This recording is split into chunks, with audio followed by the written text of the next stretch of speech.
Татарстан шаңғы юллары 2024 спорт шарасы быйыл да күп санлы шаңғы сөйүші зәйлеләрне үзенә җыйды.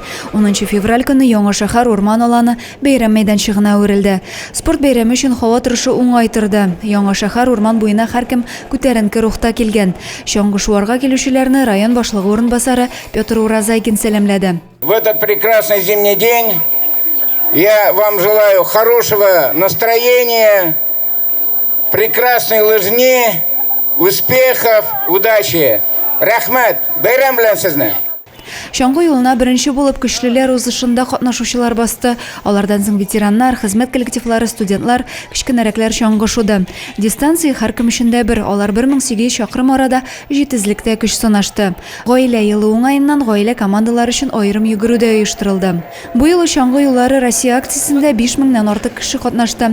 Мирный һәм Искезәй бистәләрендә яшәүчеләр, авыл җирлекләре һәм мәктәп коллективлары да сәламәт яшәү рәвешен яклауларын раслады бүгенне. Ярышларда җиңүчеләргә диплом һәм медальләр тапшырылды.